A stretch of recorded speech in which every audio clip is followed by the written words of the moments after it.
Wise people think about what they're going to do and act. Fools don't. And even brag about their foolishness. Now, I'm going to be the first to tell you, I have been the second part before. Usually, it's especially when I was younger, it was a project. I would start a project. I don't have any plan. I'm just going to figure it out as I go along. And then when I'm done, I'm like, look at my project. Look how awesome it is. It could have been done in a third of the time and less than half the cost, but still, look at this. Because we don't ever stop to think about and make a plan. But God says, listen, if you are truly going to be successful in this area, you have to take the wisdom that I have given you, that God is over all and in all and through all, and God's given you all these things as a gift. One day, you're going to have to give an account for what He's given you and put under your care and control. So you better come up with a plan as to how to navigate life, and specifically, finances. So, living in financial wisdom begins with a financial plan. So you have to have a financial plan of some kind. Now, here's what I'm not going to do today. We're not going to go into details of investments and stocks and portfolios and all these different things. No. We'll do that in kind of some of the money workshop, the More Than Money workshop and the Financial Peace University. We'll go into these, but I want to give you the big picture overview today because here's the truth. We all know these things that we're going to talk about. We all know that we should be doing them. So my desire today and the next week is to inspire you, to motivate you to actually put these things into practice. So if living in financial wisdom means you have to have a financial plan, then the first part of this is simply create a plan. You're like, whoa, I never thought about creating a plan before. We've all thought of that, right? In fact, quite frankly, we all probably have multiple financial plans sitting on our laptop somewhere. When we figured out how to finally use Excel and make it do the things that it's supposed to do, or you stumbled onto this Pages thing on your MacBook, and it actually has a budget laid out for you, and you can go in and just punch numbers, and it's pretty and it's colorful, and you've wasted all sorts of ink on your printer printing these things out, and they're fantastic, and you've labeled makered everything, and all. Man, you've done the plan. But here's the thing: a lot of us have never even stopped and done part one.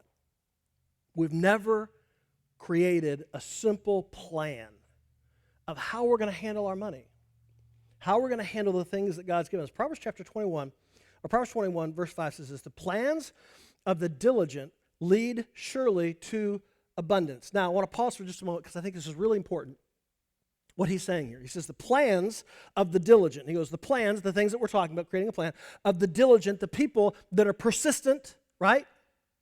Doesn't say the plans of the scatterbrained. It says the plans of the diligent. So you have to make a plan, but then you also have to actually act upon that plan. And then it says leads to abundance. Now there's a real truth here. If you are a follower of Jesus Christ, I want to make this very, very clear to you. Everything that God has for you to accomplish in this life, God has available for you to be able to accomplish that. God is never going to ask you to do something and then not provide the means for which to blah, blah, blah, blah, blah. Easy for me to say. The means for you to be able to do that, okay? And if God owns everything, if God is the source of everything, then if you follow God in everything, He's going to provide everything you need to be able to accomplish that thing, that purpose for your life. Does that make sense? So listen, the plans of the diligence will lead to abundance. If we believe that everything in life is up to us, then we are therefore limited to our abilities. Some of you never thought about it like that, and now you're like, well, crap. Because you know your abilities. You can't balance a checkbook to save your life. Spreadsheets give you hives. The last time you knew what your bank balance was when the bank sent you a notice saying, hey, yeah, you're overdrawn. And that's just how your brain works, right? And you have this idea, it's what a lot of people call a scarcity mindset. And so you act as if you're never going to have enough because it's all up to you. But if you have the knowledge that God owns everything, that God will supply you with everything that you need as long as you follow Him and you surrender to Him and you follow His lead in your life, then you can live in what's called an abundance mindset, knowing that whatever God has called you to do, God will both equip you and supply the needs for you to be able to accomplish that. It's a totally different mindset. It changes how you think. And so it liberates, it actually alters how you plan and what you do. Now, the last part of that verse is this: but everyone who is hasty comes only to what? Poverty. So God's not saying, listen, make this quick plan, throw it together. No, He's like, listen, think about it, process through it, work through the plan, lay it out, be diligent. And when you do that, that leads to abundance. Now, there's a lot of ways to create a financial plan. And within all financial plans, and I know some of you I'm going to lose right here when I say this next word, within all financial planning, there is this thing called a budget. I know some of you are like, right, budget. You know what a budget is? It is simply telling your money where it's supposed to go. Now, I know some of you are totally free spirits, and you love to just jump in a car and turn Siri off and just drive wherever the wind takes you.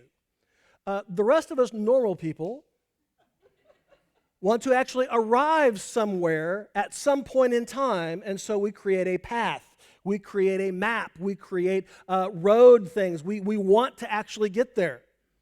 And that's exactly what a financial plan is. That's what a budget is. It actually tells your money what to do. It's a part of your financial plan. And in every financial plan, there are 3 parts. This isn't on your notes, but it'll be on the screen, and you can actually write these down. There are 3 simple parts. There's essentials.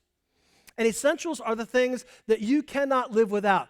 Just because you say you can't live without it doesn't mean it's an essential. Right? That pair of pumps is not an essential. That new fishing pole, not an essential. Not an essential, okay? The essentials are the things that are like home, food, transportation, clothes, health, drugs, things that if not done would dramatically and negatively impact your ability to live. That's what an essential is. So, essential. The second category, again, I'm breaking this down really, really simply, okay? There's a lot more to this, a lot more ways you can break this down, but these are the 3 categories that everything else falls in. So it's essentials, but then there's also savings. Now, savings is an amount that you set aside, potentially you invest, you use, and the purpose is you don't touch it unless an emergency comes. You just let it grow, you let it multiply, you let it continue to get bigger and bigger and bigger, and your whole point is, listen, in case of emergency, break glass. And that is the practical and tactical application of getting away from credit card debt, by the way. That's what you do, so savings. And then the third part is spending. You're like, what's that? Everything else. Everything else falls into this category. Everything else that's in your life, everything that you do where you take your plastic out or you take your cash out or whatever, everything else falls into that category. And if you don't have a plan, if you're not telling it where to go, here's the thing that I've learned. Money is a lot like children. If you don't tell it where to go, they're going to disappear. If you don't keep an eye on it, they're going to do something they shouldn't be doing. If you hear nothing for more than 5 minutes, there's a problem. Okay? So that's how you have to think about your money. And that's what's actually going to happen. So you have to create a plan, you have to budget, you have to do all of these things in these 3 categories. Now, how you split that up, there is probably a billion different ways. There's the old 80-20, right? You spend 80, you save 20. There's the 70-10 and 20 where you spend 70, or 70 is on the essentials and all that stuff, and then 10 is giving, and 20 is debt reduction or something like that. There's also the 60-40, which I'm not even going to get into that. But basically, here's what I would encourage you to do. Start with percentages instead of detailed numbers. Yeah, well, why? Here's why. The minute you start getting into detailed numbers, the person in your family, especially if you're married, the non-detailed person is going to check out.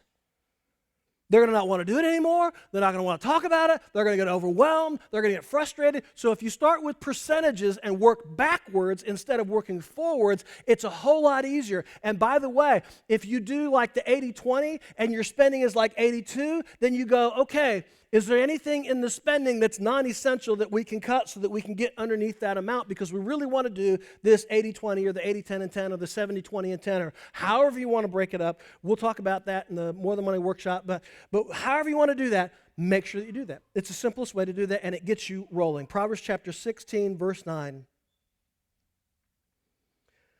We can make our plans, but the Lord determines our steps. Here's the thing that's important about your planning. If you do not include God,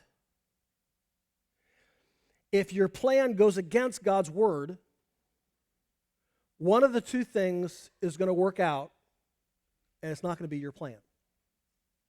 So when you create your plan